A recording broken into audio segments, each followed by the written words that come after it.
Terima kasih Anda masih bersama kami di iNews Pagi pemirsa, bersama saya Aya Nufus dan Camaraenda.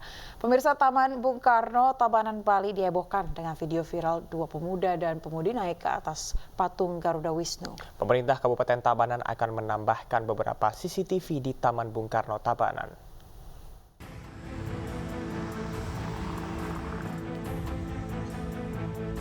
Beginilah suasana di Taman Bung Karno, Tabanan setelah hari Senin kemarin dihebohkan dengan video dua pemuda naik ke atas patung Garuda Wisnu Srasi. Dua pemuda duduk di atas patung Garuda Wisnu dan kejadian ini terjadi pada sore hari. Dugaan sementara, dua pemuda naik melalui tumpukan bata lalu naik melalui tembok di belakang panggung. Pemerintah akan mengusut siapa pelaku dan yang memvideokan. Bahwa dalam hal ini kita akan yang pertama itu adalah kita masih menindaklanjuti. Artinya siapa sih sebenarnya orang tersebut, pelaku tersebut siapa. Yang kemudian kalau kami sebenarnya menginginkan sebenarnya bahwa pelaku tersebut kemudian meminta maaf karena ini kan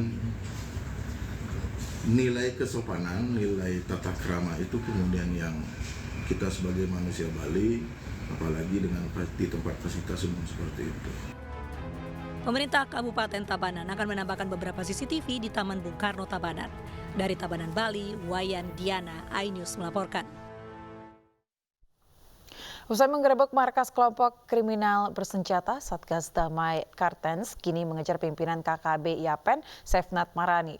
Sefnat Marani masuk daftar pencarian orang Polres Kepulauan Yapen atas kasus pembakaran polsek dan penganiayaan warga sipil.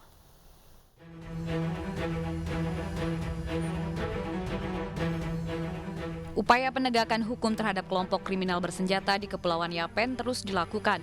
Satgas Damai Kartens kini mengejar Sefnat Marani, pimpinan kelompok kriminal bersenjata Kabupaten Kepulauan Yapen. Kelompok Sefnat Marani memiliki 30 orang pengikut dan memegang 4 pucuk senjata api rakitan yang selama ini digunakan untuk meneror warga sipil dan juga aparat. Sefnat Marani masuk dalam daftar pencarian orang Polres Kepulauan Yapen atas sejumlah kasus, diantaranya pembakaran Polsek tahun 2013, penyerangan warga sipil dan TNI Polri tahun 2020, serta pembakaran alat berat pada tanggal 29 Mei lalu. Terakhir yang termasuk pembakaran eksavator tersebut, kemudian juga ada pengancaman juga. Dan memang ada beberapa laporan polisi, termasuk juga beberapa laporan polisi yang lama. Salah satu kelompok tersebut adalah pelaku pengerusakan polsek tahun 2013 juga, dan beberapa laporan polisi lain. Sebelumnya, Satgas Damai Kartens menggerebek markas KKB di Kampung Ambaidiru, Distrik Kosiwo. Polisi menyita sejumlah barang bukti berupa 2 pucuk senjata rakitan jenis pistol, bendera bintang kejora, dan sejumlah dokumen Papua Merdeka.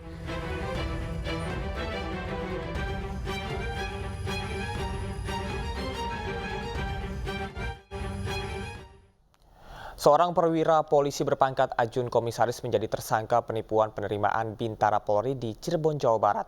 Bersama rekannya yang juga pensiunan ASN, pelaku menipu tukang bubur yang anaknya dijanjikan bisa diterima asalkan menyetor 310 juta rupiah.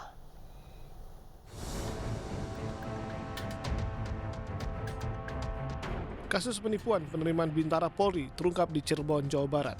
Satu perwira polisi berpangkat Ajun Komisaris Polisi atau AKP dengan inisial SW yang bertugas di Polresta Cirebon sebagai Wakasat Binmas saat ini sudah dimutasi menjadi Paman di Polda Jawa Barat dan ditahan di sel khusus untuk rangkaian pemeriksaan. Sementara satu tersangka lainnya, N, pensiunan ASN ditangkap. Dalam aksinya ia mengaku dari Mabes Polri. Dari tangannya disita barang bukti sejumlah kwitansi penyerahan uang hingga bukti transfer senilai 310 juta rupiah. Dalam aksinya pada 2021 lalu, kedua tersangka mengiming-imingi korbannya seorang tukang bubur yang anaknya bisa diloloskan menjadi anggota Polri dengan biaya hingga 310 juta rupiah. Yang bersangkutan cukup mencoreng proses penerimaan rekrutmen polisi, walaupun kejadiannya tahun 2021. Nah, tetapi karena ini cukup menyita perhatian di mana proses penerimaan tersebut sebenarnya sangat tidak bisa ditembus oleh pola-pola atau cara-cara subjektif atau pengaruh dari orang. Kenapa? Karena mekanisme sistem yang diterapkan dalam rekrutmen ini sedemikian ketatnya, sehingga tidak akan mungkin bisa dipengaruhi orang lain. Sehingga bisa disimpulkan apabila ada orang yang menjanjikan untuk bisa meluluskan masuk ke dalam tes, itu sudah bisa dipastikan bahwa itu merupakan kebohongan dan itu merupakan upaya penipuan. Tersangka N kini masih diperiksa intensif di Polres Cirebon Kota. Sementara tersangka SW diperiksa di Polda Jawa Barat dan akan disidang etik. Polisi menjerat kedua tersangka dengan pasal penipuan dengan ancaman hukuman 4 tahun penjara.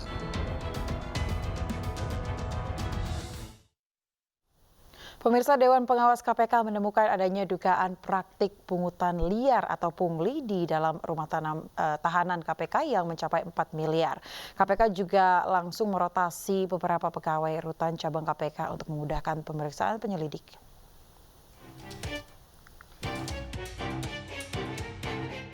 KPK tengah melakukan proses pemeriksaan terkait dugaan adanya pungli di dalam rumah tahanan KPK yang mencapai 4 miliar rupiah.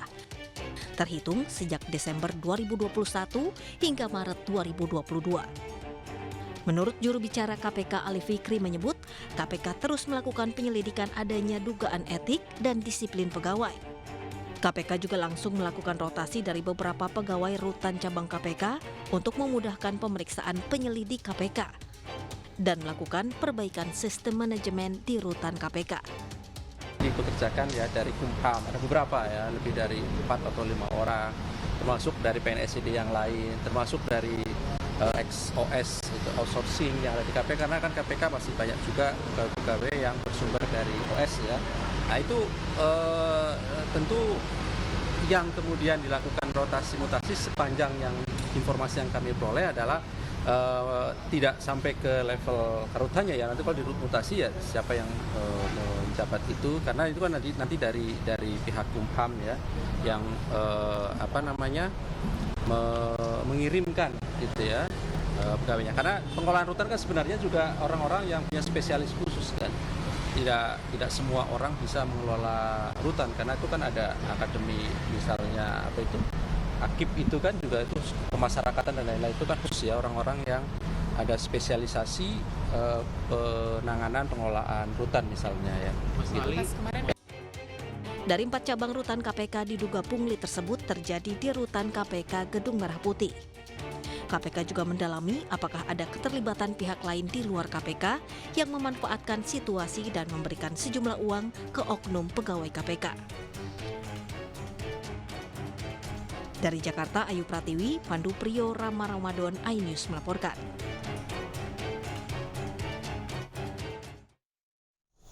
Tangis pilu kesedihan mewarnai aksi damai yang dilakukan puluhan warga korban kebakaran depo Pertamina Pelumpang, Jakarta Utara di kantor Komnas HAM Menteng, Jakarta Pusat.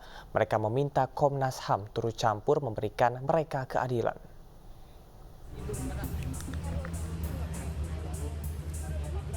Tangis pilu kesedihan mewarnai aksi damai yang dilakukan puluhan warga korban kebakaran depo Pertamina Pelumpang, Jakarta Utara di kantor Komnas HAM Menteng, Jakarta Pusat. Sekolah, nggak bisa gapai cita-citanya. Ya Allah, tolong Pertamina pertanggungjawabannya. Mereka mendatangi Komnas HAM untuk mengadukan nasib malang yang mereka alami. Nyawa, tolong, tukar nyawa anak saya, kembali lagi bisa nggak? Tak kunjung mendapat keadilan dan kompensasi dari tragedi maut yang menewaskan 37 nyawa itu, membuat mereka harus terus berjuang. Salah satunya wanita ini, yang merupakan korban kebakaran depo Pertamina Pelumpang, tak mampu menahan kesedihannya. Tubuh lemas dan tak berdaya membuat wanita ini ambruk dan nyaris pingsan. Insiden ledakan dan kebakaran tak hanya merenggut masa depan para korban, tetapi banyak juga warga yang mengalami cacat seumur hidup akibat luka bakar serius. Selain itu, uang santunan sebesar 50 juta rupiah yang dijanjikan Pertamina bagi para korban tewas hingga kini belum juga diterima para ahli waris. Yang diberikan itu adalah pertama Pak, kita menerima uang namanya uang pemakaman ya sebesar 10 juta masing-masing. Tetapi itu pun ada kata-kata di mana kami tidak boleh menuntut Pak. Nah kami minta rubah redaksionalnya kepada pihak Pertamina, lalu mereka berikan, saya punya buktinya. Lalu setelah itu baru mereka betulkan redaksionalnya dan barulah kami kami mau tanda tangan. setelah itu kami dibawa lagi ditawarkan uang sebesar masing-masing menurut mereka itu adalah uang santunan kematian, satu orang 50 juta. Dan kami belum menerimanya, Pak. Karena menurut kami itu adalah hal yang tidak layak untuk seorang nyawa ya, Pak, dihargai dengan harga 50 juta. Dengan mengadu ke Komnas HAM, mereka berharap persoalan yang tengah mereka hadapi bisa segera terselesaikan, baik secara material maupun imaterial. Dari Jakarta, Rani Sanjaya, iNews melaporkan.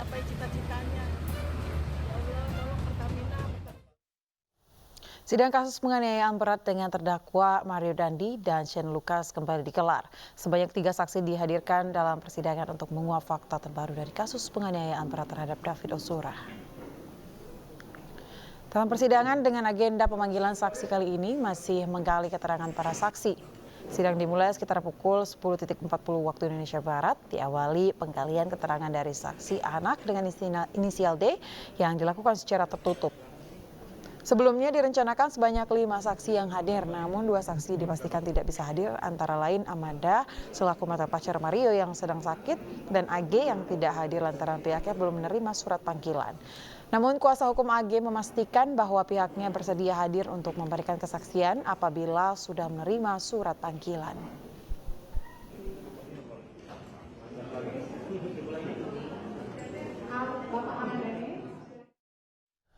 Lembaga Perlindungan Saksi dan Korban menghitung nilai ganti rugi David Ozora sebagai dampak dari penganiayaan Mario Dandi Satrio. Nilai ganti rugi atau restitusi ditaksir hingga 120 miliar rupiah. LPSK menghitung nilai ganti rugi dengan total 120 miliar rupiah, sebanyak 118 miliar rupiah diantaranya merupakan ganti rugi penderitaan. Perhitungan LPSK untuk ganti rugi kepada Mario Dandi terdiri dari ganti rugi kekayaan, ganti rugi biaya perawatan medis, dan ganti rugi penderitaan. Rincian dari restitusi tersebut adalah 18 juta rupiah ganti kekayaan, 1 miliar rupiah biaya perawatan medis, dan 118 miliar rupiah ganti rugi penderitaan. Yang dimohonkan oleh pemohon dalam hal ini ayah dari korban DO. LPSK menghitung jumlahnya mungkin tadi teman-teman juga sudah mengetahui ya, sekitar 120 miliar sekian. Nah memang 120 miliar itu 118 adalah proyeksi pemulihan. Kita tahu bahwa berdasarkan keterangan dokter, korban DO ini saat ini menderita diffuse axonal injury stage 2, di mana dalam beberapa rujukan dan literatur itu dari 100% yang mengalami penyakit yang sama hanya 10% yang sembuh. Jadi 90% orang lain yang mengalami penderitaan saat ini kemungkinannya tidak sembuh. Nah artinya bahwa kemudian kondisi David saat ini tentunya kita berdoa agar David bisa kembali ke keadaan yang semula. Tapi dengan rujukan dan literatur itu kemudian LPSK menghitung umur rata-rata orang hidup berdasarkan data BPS, Badan Statistik. Nah kemudian didapat bahwa rata-rata orang hidup selama 71 tahun. Nah itu yang kemudian LPSK menghitung proyeksi penderitaan yang harus dijalani David seumur itu. Ya pemirsa, rangkaian sidang kasus penganiayaan terhadap David Ozora terus digelar di Pengadilan Negeri Jakarta Selatan.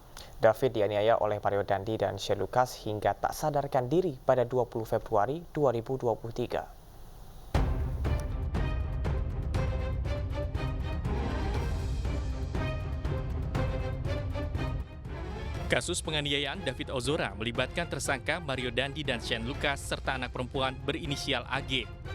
Penganiayaan terjadi Senin 20 Februari 2023 di Kompleks Grand Pertama Ulu Jami, Pesanggerahan, Jakarta. Penganiayaan bermula ketika AG menghubungi David dengan alasan ingin mengembalikan kartu pelajar. Mario, AG, dan Shane menemui David dengan menaiki Rubicon. Perdebatan terjadi hingga penganiayaan tak terelakkan. Mario menganiaya David hingga tak sadarkan diri dan harus dirawat intensif di rumah sakit. Polisi pun mengungkap motif penganiayaan yang dipicu dari aduan AG sebagai kekasih Mario Dandi kala itu. Mario pun tersulut emosi dari aduan AG dan mencoba mengonfirmasi ke David. Reka adegan pun digelar dengan 40 adegan. Mario Dandi, Satrio, dan Shane Lucas hadir dalam reka adegan yang digelar Polda Metro Jaya di TKP di Pesanggerahan, Jakarta Selatan. Hingga kini Mario Dandi Satrio dan Shane Lucas masih menjalani sidang terkait kasus penganiayaan David Ozora. Mario dan Shane didakwa melakukan penganiayaan berat rencana terhadap David. Sementara AG telah divonis 3,5 tahun penjara. Selama persidangan, sejumlah fakta terungkap, diantaranya detik-detik penganiayaan David hingga ancaman penembakan kepada David Ozora. Tim Liputan iNews melaporkan.